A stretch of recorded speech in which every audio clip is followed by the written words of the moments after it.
All right, I believe everybody is they're kind of making their way. We'll give them just a few more minutes. But if you're sticking around there, you can go ahead and opening up to James chapter 1. James chapter 1 is where we're going to be looking at today. I've thoroughly enjoyed the study of James here. I hope that it is beneficial to you. We'll probably be looking at the end of James for next Sunday, Lord willing, there, if we're able to be here. Should be able to, again, but Lord willing, if we're able to be here. And to do that, we'll probably continue and finish out the chapter there. I think, I'm going off my memory, and as we talked this morning, sometimes my remembrance is not as good as it needs to be. But we'll kind of be breaking up this chapter, or these chapters, and kind of going through again, trying to stick with a 13-week schedule. That way we can get on into the other general epistles and get through some of that as we continue to study and grow. And again, sometimes when I think about all the lessons that we're being taught here, it makes me very excited for the Bible study here at Murray City with the idea of what material we are able to go through and able to study. And I hope that you are taking advantage of all of those opportunities. That way we can grow in the knowledge of God's Word. So James chapter 1, we introduced the book last week, and we were talking, and again we kind of made the reference to there of verse 1, and how James, again we were talking about how he was the servant of God, and how that leans toward the fact that he probably wasn't any of the apostles, but he was James, the half-brother of Jesus. And so he calls himself a servant, not an apostle, to the 12 tribes, but not the physical 12 tribes, but the spiritual 12 tribes scattered abroad, scattered all throughout the Roman Empire. So that's where we're leading up to here today. So what we're going to talk about is joy in the face of trials. Now, really what we're going to be noticing is 4 points. This section of verses are going to be kind of broken down. That's how I broke them down into, is 4 ways in which we can have joy in trials, as we face trials. So that's going to be kind of an interesting word when we get into this, but I hope it's beneficial to you. I've really enjoyed this. So let's kind of get into this idea of, there in verse 2 says, "My brethren, count it all joy when you fall into divers temptations," or different trials, various trials. So when we begin to look at this, the first word that we really want to focus on is the idea of count. The King James, there, count it all joy. So when we look at the word count, it means to engage in an intellectual process, to think or to consider or to regard. So James is telling us in the beginning here, when we're going to be looking at facing these trials in life, and we're going to get into that here in just a moment, if that's an inward trial or an outward trial. But the idea is that I'm supposed to stop and intellectually process what's about to happen. Sometimes we don't do that. Sometimes we kind of find ourselves just kind of getting more emotional than we are thinking about certain things. But when these things happen in our lives, let's try to stop and say, all right, let's consider this trial of what's going on. Again, not because maybe I did something wrong. Some people kind of lean to that idea, and they say, oh, you have a flat tire on the way to work, and you're late. We're like, oh, what did I do to deserve this, right? Don't stop and don't think about it like that. We need to stop and think about what the trial means, all right? So he says, brethren, count it all joy. What's the idea of having all joy? Now, again, this is what James teaches us. Now, last week we said it's a strawy letter. It's easy to read, but it's hard to swallow. James is telling us when I face a trial that I am to stop and consider the trial, and I'm supposed to be happy. Again, this all joy is a sense of no mixed emotions. I can't be kind of smiling, right, but crying on the inside, smiling on the outside. I don't have any mixed emotions with this. He's simply telling me, stop and think about this that's happening, and you need to understand and have all joy when we face these different temptations. So again, that's hard to do. It is for me anyway. If I had a flat tire and I was late somewhere, it'd be hard for me to be joyful about that. But we're going to get into why we can face joys in these situations, and I think when we get done, you'll understand more about how we can face joy in this. So let's look at the temptation. An attempt to learn the nature and character of someone. That's how it's used here in James. It is almost like a test. So this temptation, we would kind of think about it as a trying or a test. The proving is what some translations may say. Proving. So we talk about the refiner proofing gold, proofing silver, right? Testing its metal, as we might say. Now, there's some debate, and it would take someone smarter than me. I think Brother Guy in Woods brings out a great point, as we'll get farther in here, about it being used as a noun in this situation, so more like an outward trial. It's kind of what it looks like. It may lean towards an enticement to sin. It may be an inward temptation, and I think we can let it fit here, but when you go to the original language here later on in the passage, especially around verse 13, it's going to switch and it's going to be a verb. This temptation is going to be a verb instead of a noun. So I think that's something worth considering. But I think you can build the point for it being an outward trial, like again, some difficulty that I'm facing, or an inward trial or an inward temptation. Again, essentially, what it's doing is it's testing my faith. That's pretty much what we're wanting to look at here, is when I am to stop and consider and be joyful when my faith is tested. And I think if we look at it through that lens, it's going to help us. So when it's testing my faith, right, these diverse temptations, whatever it may be, it's testing my faith. It's testing my mettle. I'm going to try to go slower. I thought about Miss Nancy, Miss Becky and I were talking this morning before class, and I do honestly try to go slow, and then I get excited. So I'm going to try to do better and go a little slower with these slides. But anyway, probably won't. All right, the first point we want to look at is that I can have joy in these trials when I face trials, because I know the trial has a purpose. So from verses 2 through 4, it says, "My brethren, count it all joy when you fall into divers temptations, knowing this, that the trying of your faith worketh patience. But let patience have her perfect work, that you might be perfect and entire, wanting nothing." So, the first thing we want to notice is that I can know, knowing this, in verse 3 there, that this is, that Greek word is gnosko, it means to know, that we don't have to think or feel. I know that this is what it is for, the purpose of this. Again, it is to test my faith. When we face these things, the trying of your faith, the testing of your faith, it is proved. So I put in there that my actions are louder than words, because sometimes, as we made the point in our worship assembly, that sometimes we confess to be Christians, but we really want to live for the world. We say we're Christians, and when we begin to think about Judgment Day, and we begin to think about death, we begin to think about the blessings found in Christ, we find ourselves saying, "Oh, I am a Christian," but we really want to live for the world. So when I am facing these trials, my faith to say I'm a Christian, I'm going to come out of this. Again, that's what we're going to look at here. What's the purpose of this trial? Is testing my faith. How much do you really want to be a Christian, or how much are you focused more on the world?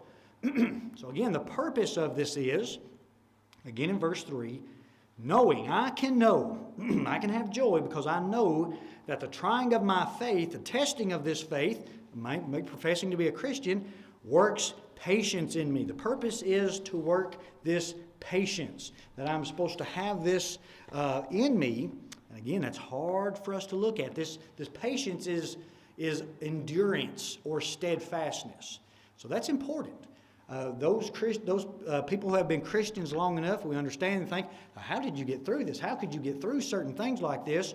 But their faith has been tried. Their faith has been tested, right? And they came out before that because they've looking through endurance, right? So the working, it worketh. It means to accomplish endurance. So when I face a trial, I say, all right, my faith is helping me to endure. It's helping me to be steadfast. So here's one to think about. Is I can have joy because the more I am tested and come out victorious, the stronger my faith becomes. So if I'm late for work and I have a flat tire and I handle it well, right, maybe then my faith is tested and I come out stronger. But I think James is probably talking a little bit more seriousness than a flat tire on the way to work. If we go against something, right, we have an unexpected death in the family, We say, am I going to come out stronger, right? Is my faith tested? Am I stronger? So I can face this trial. And again, you can plead the case for an inward temptation. If I face a temptation and it comes to me and I'm stronger, right, I'm stronger the next time. So that's what James is really wanting us to understand, that I can have joy because the more testing that I go through, the more stronger I become, the more my faith is proved, and I'm enduring more and more, right? I've got that endurance. I've got that steadfastness. So when he points out there in verse 4, again, now let patience, let have endurance, like give endurance, and you gotta go through these trials to get this, but let patience or endurance have her perfect work, that you might be perfect and entire. So again, I think y'all have heard me enough. The perfect doesn't mean faultless. The perfect just means complete and entire, right? We're going to be whole. We're going to be mature, essentially, is what that is. We will be mature in our faith because we know that when we face a trial, that I have to say, all right, I've faced this trial, I've overcome this trial, it's tested my faith, and we're going to get into that it's not God doing the testing, so don't leave here with that. But something has come up in my life, it's tested my mettle, it's tested my faith, I've came out ahead of that, I'm growing and I'm stronger, and I'm facing them more and more. So that's what we really want to look at through this is how I can have joy in that. I can have joy because I know the purpose of the trial, the purpose of the testing is to make me a more mature Christian. Again, the idea, not lacking. I'm not lacking anything. I've been tested, I've been proved, and I'm coming out pure, right? When we test gold, when we test silver, the impurities come to the top, you scrape those impurities off, you've got pure silver, pure gold, and that's what we want to be, pure Christians, right? Get all that stuff off. All right? I'm going to have to probably speed up. There's 4 of these, and we're only on 1. All right, let's look at this. I can face joy during temptation because I know that God can give me wisdom. So verses 5 through 8 reads, If any of you lack wisdom, let him ask of God, that giveth to all men liberally, and upbraideth not, and it shall be given him. But let him ask in faith, nothing wavering, for he that wavereth is like a wave of the sea, driven with the wind and tossed. For let not that man think that he shall receive anything of the Lord. A double-minded man is unstable in all of his ways. So, James tells us that the more we go through trials, the more our faith is tested, we will come out perfect and entire, wanting nothing. But that same Greek word there, the wanting nothing and the lacking, we may lack one thing, and that might be, jumped ahead there. We may be lacking one thing, and that is wisdom. So, he says, all right, if you lack the wisdom to get through this trial, ask God, because he's going to give it to people. He's going to give it to you. He says he'll give to men liberally, and upbraideth not. So he's not going to scold you in the sense of asking for help to get through this. So how is it that God gives us wisdom? Now, I wrestled with this for a while. I read, because if we're going to ask this of God, it says, all right, now how does he talk to me? So I thought, all right, he talks to me today through the Bible, Hebrews chapter 1 through 2. He talks to me through the Bible. That's how I'm supposed to get all my information that is given of God, 2 Timothy 3, 16, 17, that all of this comes from him. So how do I get this wisdom? And when I read a comment from Brother Woods as well, I think it was out of Bob Wheaton's commentary, Brother Woods didn't know, and if Brother Woods didn't know, I'm not about to tell you how to do it. But they brought out some good points. I can get wisdom by studying the Bible. I can. The more I study, again, that's knowledge, but I can apply it to my life, and through that I get wisdom.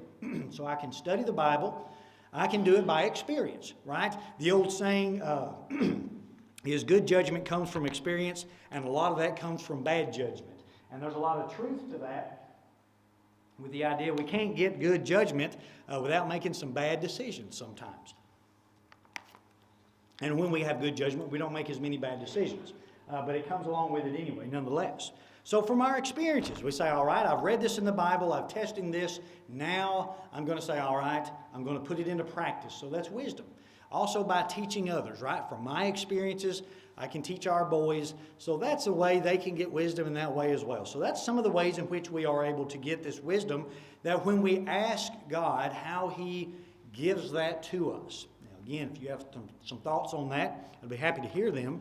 But we have to be careful that God's not, He's not talking to us like Jiminy Cricket, right? Our conscience be our guide. Nothing like that. He's not, because again, if you think God's talking to you in your mind, how do you say that's God and not something else? So get ready for that argument if you tell me that. But anyway, nonetheless, he talks to us, or he gives us the wisdom sometimes. It doesn't say he communicates it with us. He just gives us the wisdom, however that is. Again, maybe through outlets or some similar to that. But nonetheless, we get the wisdom. Now, it's important to note that when I'm asking for this wisdom, that he doesn't scold me, and he is set on what he's doing. That he doesn't upbraideth us, he doesn't scold us. He gives it right to us.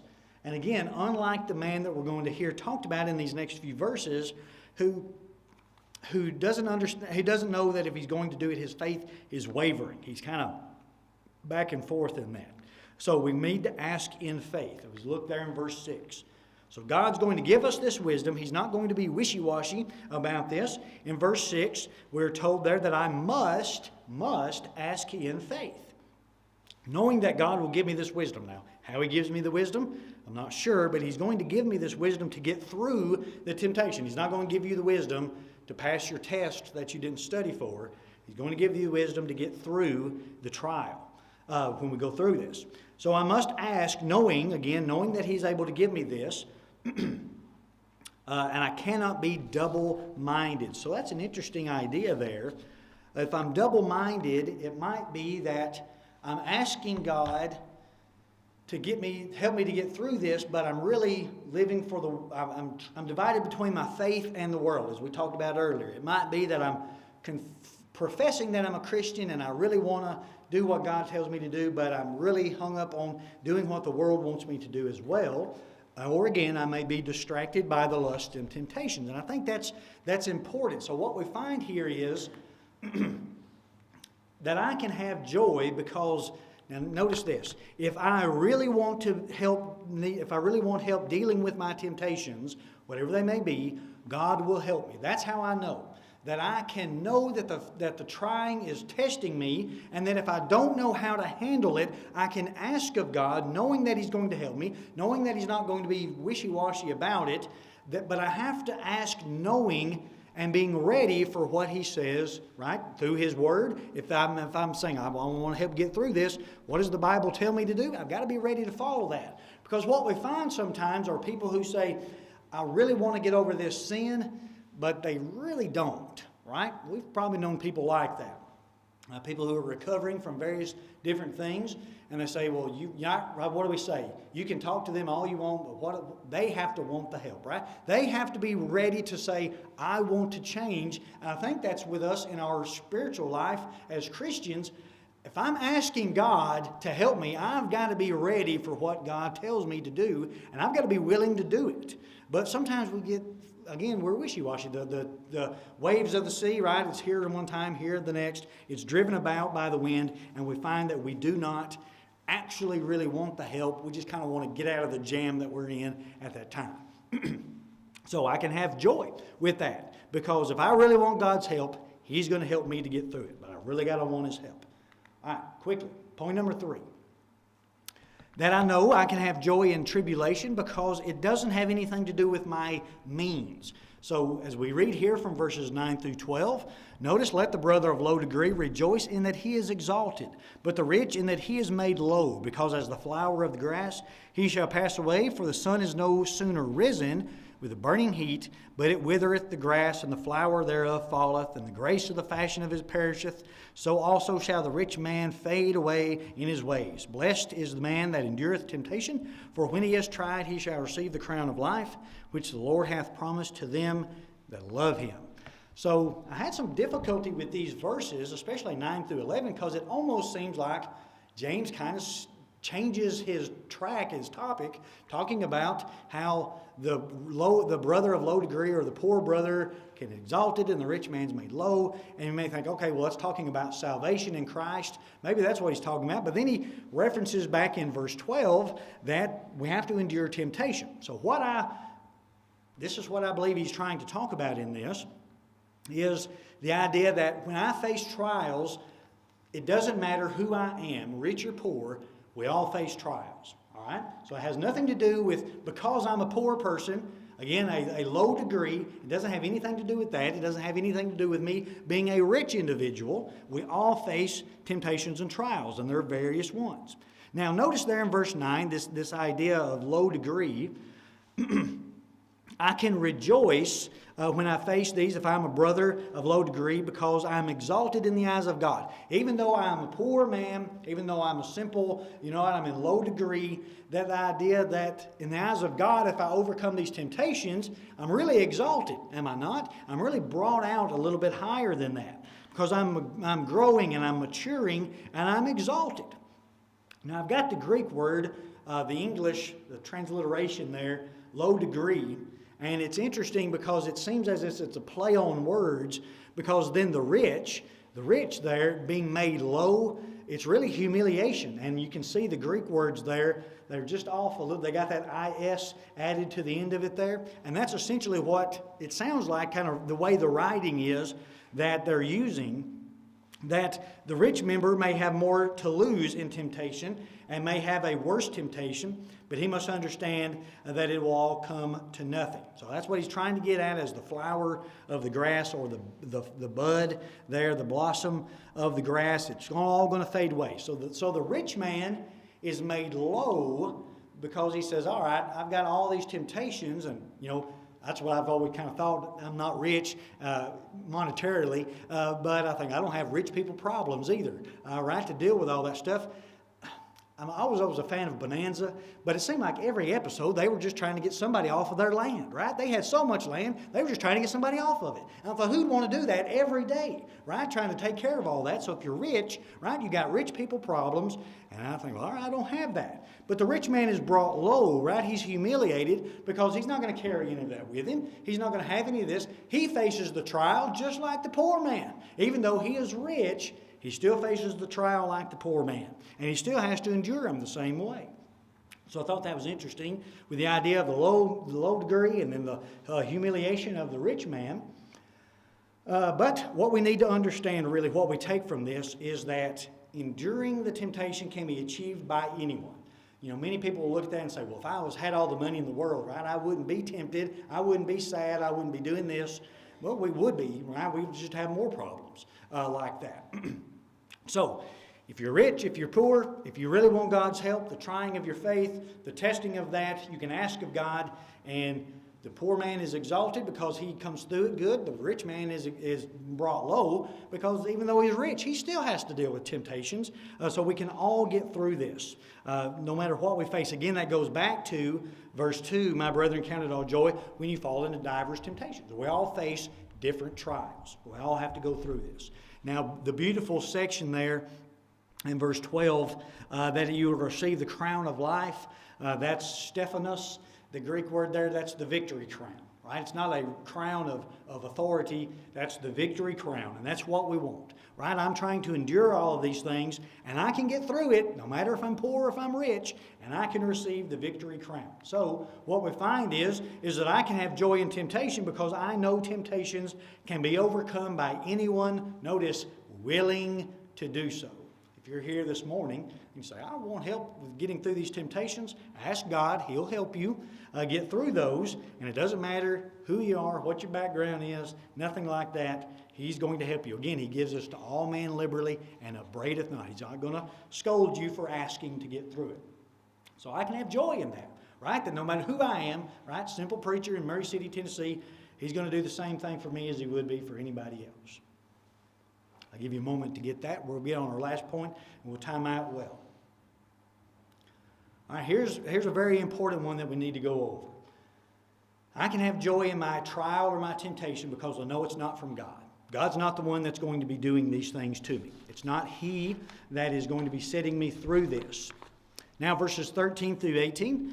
Let no man say when he is tempted, I am tempted of God, for God cannot be tempted with evil, neither tempteth He any man. But every man is tempted when he is drawn away of his own lust and enticed. And when lust hath conceived, it bringeth forth sin. And sin, when it is finished, bringeth forth death. Do not err, my beloved brethren. Every good gift and every perfect gift is from above, and cometh down from the Father of lights, with whom is no variableness, neither shadow of turning. Of his own will begat he us with the word of truth, that we should be a kind of firstfruits of his creatures. Now, this is a beautiful section right here. The test doesn't come from God. Again, Brother Woods makes the point that the use of temptation here in 13 shifts from a noun to a verb, indicating that inner desire, right? That inner temptation.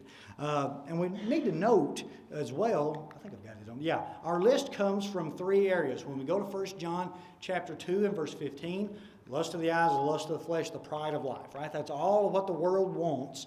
And really, our lusts all come from these 3 areas. So if we kind of monitor these 3 areas, right, we understand what's going on there, and we don't want to be drug away. There in verse 14, again, God's not tempting us. God's not trying me. God's not putting my faith to the test.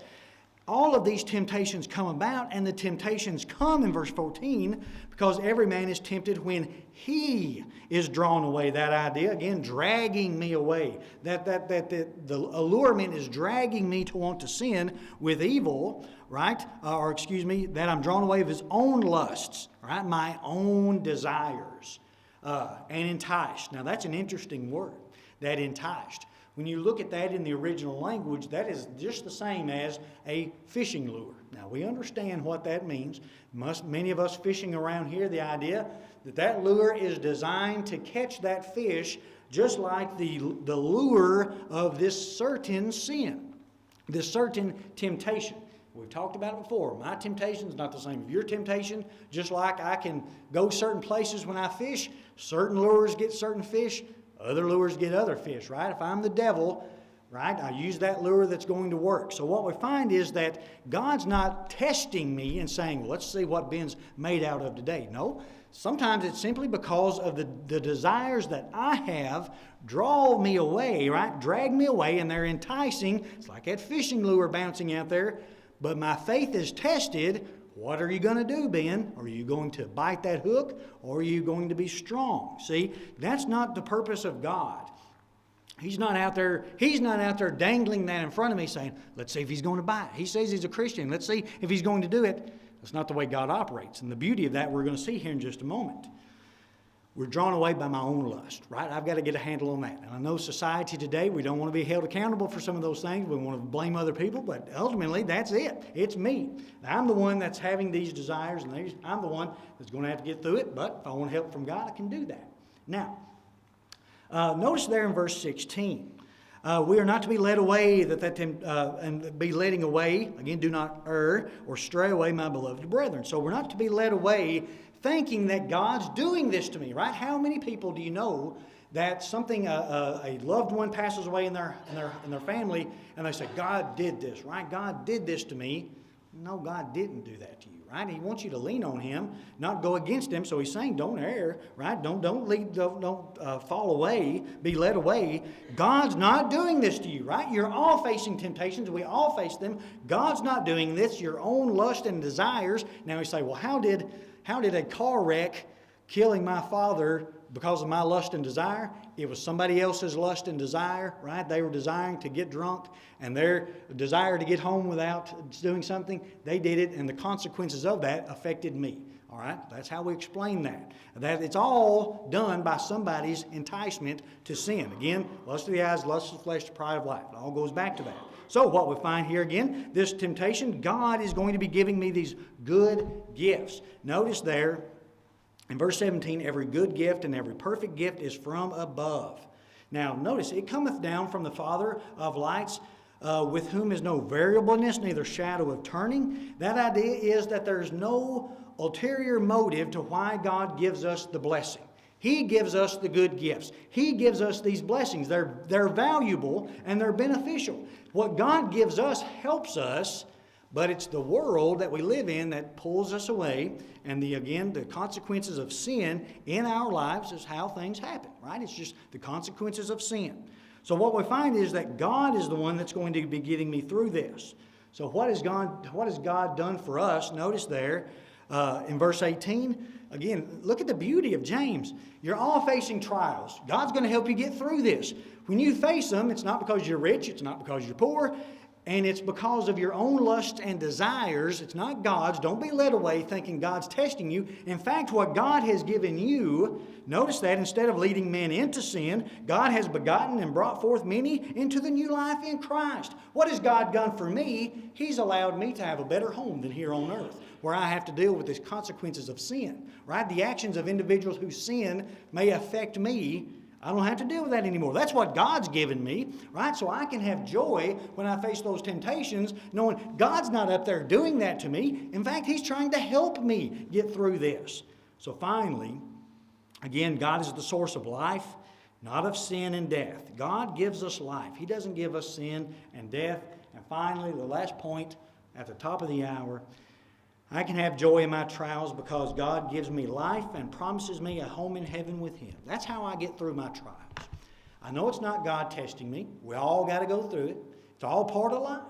And as the more I grow and the more I face this trial and the more I come out of it more mature, the better I am, the more I endure. And I find myself being able to attack these trials and say, all right, I know what this is for. I go back to the very beginning knowing this.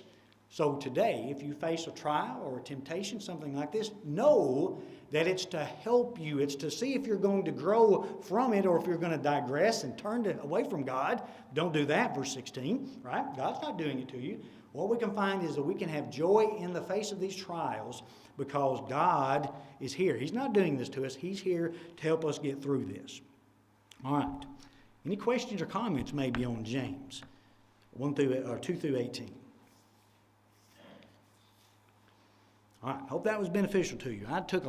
I got really hung up in that study, probably took longer than I needed to going through that.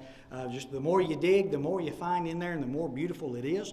The Lord willing, we'll again pick up into James and we'll keep hashing through this book. Go ahead and read James, read all of James, right? It's not that long. Just read all of James ahead of what we're discussing here and you'll be on track for what we need to do. So anybody got anything there?